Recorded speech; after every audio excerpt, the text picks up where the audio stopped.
Ya, apa statusnya Pak? Sekarang belum ada. Soal hari anti korupsi hari ini Pak. Ya, kenapa?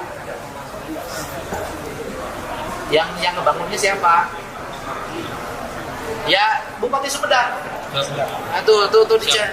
Berarti izinnya keluar. Kalau izinnya sudah keluar, izinnya cabut lagi. Soal hari anti korupsi sedunia hari ini Pak. Iya,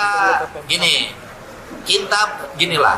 Salah satu korupsi yang paling berbahaya adalah mengambil aset-aset negara dan alam, membabat pohon dengan illegal logging, kemudian mengambil tanah untuk daerah-daerah aliran sungai, kemudian mengambil tanah untuk daerah-daerah sepadan sungai, menguruk rawa-rawa untuk kepentingan komersial dan itu rawa-rawa milik negara, danau-danaunya milik negara. Itu adalah korupsi yang paling jahat.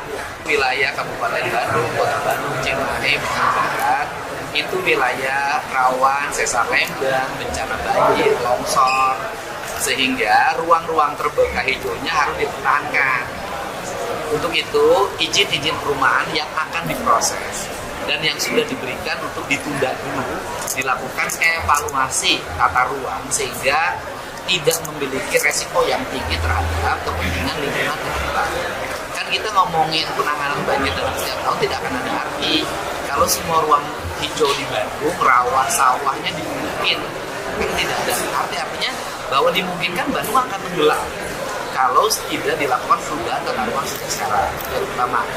Yang kedua, kita mengevaluasi perkebunan sayur yang menggunakan tanah-tanah yang berlereng, yang beresiko menimbulkan longsor. Dan dari situ nanti akan segera diubah menjadi tanaman keras, tetapi agar para petaninya tidak rugi, para petaninya direkrut menjadi tenaga-tenaga pemerintah yang ditugaskan untuk melakukan penanaman tanaman-tanaman yang memiliki fungsi vegetasi bagi ketahanan lingkungan, teh, kopi, kemudian tanaman-tanaman lainnya, jengkol, pinang, kan? Ini yang akan dilakukan. Itu berlaku untuk wilayah-wilayah yang dataran tinggi, termasuk nanti di Bogor, di Cianjur, kemudian Kabupaten Bandung, Garut, kemudian Kota Bandung, Bandung Barat.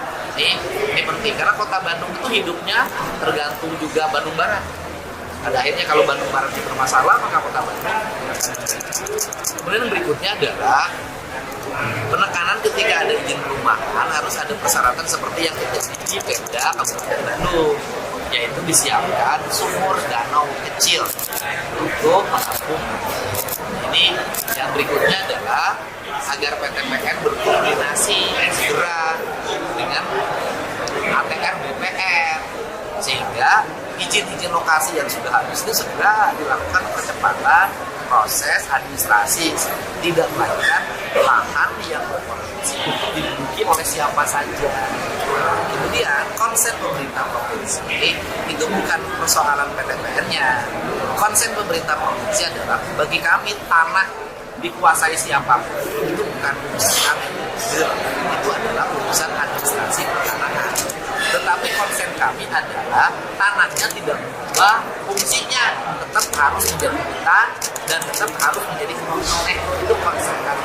Sehingga kami hari ini banyak menanami area-area perkebunan teh yang kosong ditanami oleh tanaman-tanaman teh dibiayai oleh Pemprov.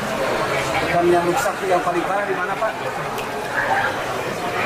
Ya kita monitoring dalam setiap hari kan, kita monitoring dalam setiap hari, mengingatkan pada warga untuk waspada dan tetap mereka harus terus dilakukan normalisasi sungai. Sekarang terus kita lakukan dan kemudian kita bersepakat di Bupati Bandung untuk mereka yang tinggal di sempadan sungai dan di bantaran sungai direlokasi, baik di daerah Soang, daerah mana lagi Bupati? Dayakolot direlokasi. Jadi kita tidak. Dan kemudian nanti sungainya diperlebar sehingga fungsi untuk menampung airnya lebih besar.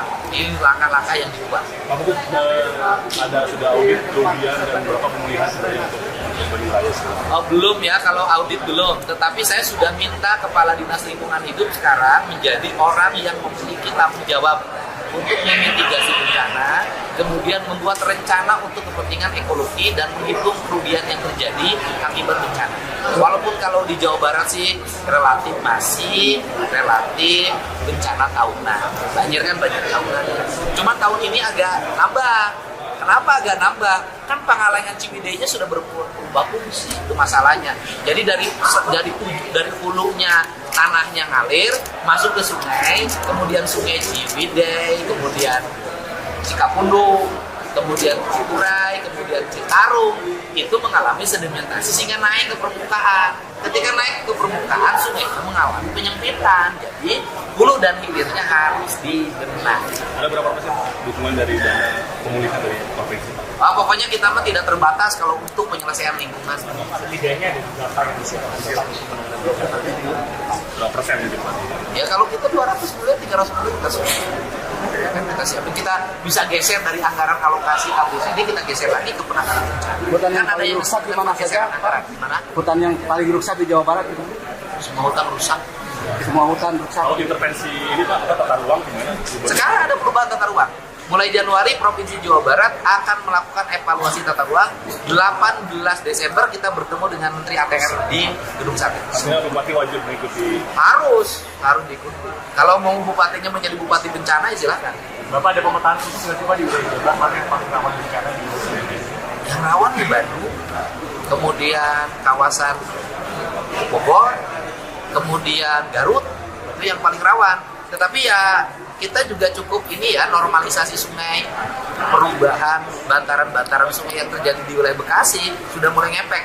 Hari ini Bekasi hanya muara gembong karena memang tepi pantai, tapi di wilayah-wilayah lain tidak begitu berat. Andai kata pun di Bekasi itu masih ada perumahan yang banjir, itu karena ada 27 rumah sudah bersertifikat ada di Kali Bekasi. Barusan Kepala Dirut Jasa Tirtanya ngomong ke saya.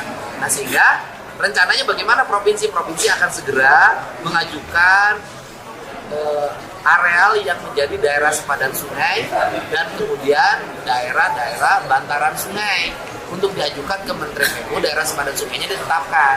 Dengan ditetapkan oleh Menteri PU daerah sepadan sungai, maka seluruh sertifikat yang ada di sepadan sungai itu dicabut oleh Menteri ATR BPN.